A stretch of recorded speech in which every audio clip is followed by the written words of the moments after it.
Thanks a lot. Beyond doubt, it was a rich afternoon and an insightful afternoon. My reflections won't go beyond 5 minutes. One could see that there are different approaches. I found that there were two persons having a close reading of the norms but coming to different conclusions.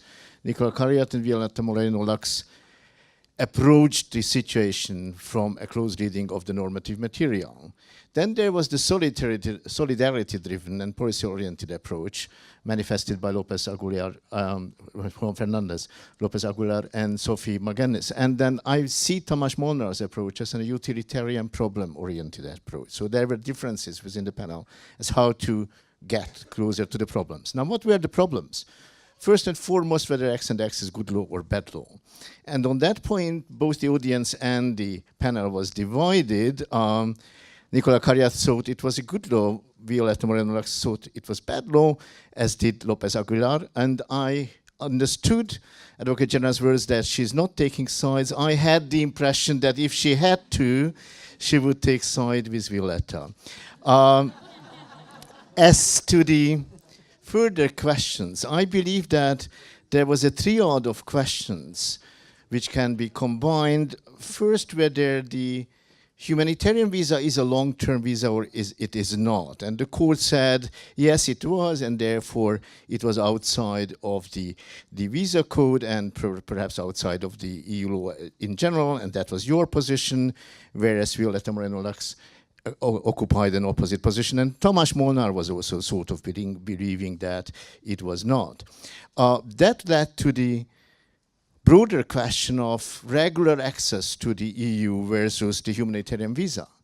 So should we orient ourselves towards an exception to the general ban on access, or should we provide much more regular access, and then we wouldn't need that much the exception?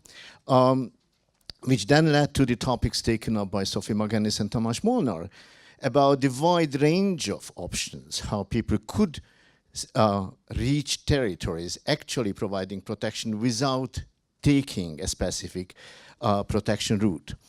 There were at least two implied issues which were partly manifested by Violetta Moreno-Lux and Sophie Magennis, but not very explicitly. And one is the non-refoulement.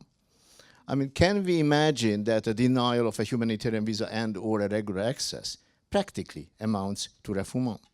And we touched upon that, but we didn't elaborate at great extent. Neither did we go very far on discussing the political element. It was brought up, especially by Juan Fernandez Lopez Aguilar, but it wasn't taken very far. Now, obviously, there was a broader context brought into the discussion, especially by Sophie Magennis and also by Tamás Molnár. And that leads us to considering the possible impact of the Global Compact for Refugees and, in general, thinking globally and not only within the EU perimeters. What I, as an international lawyer, also thought of, and that surprisingly didn't come up today, maybe it was the intention of the convener.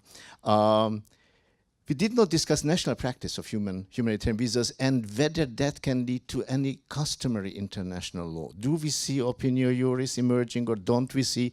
Do we see an opinio juris against humanitarian visas or don't we see? I do understand that this panel was limited in time.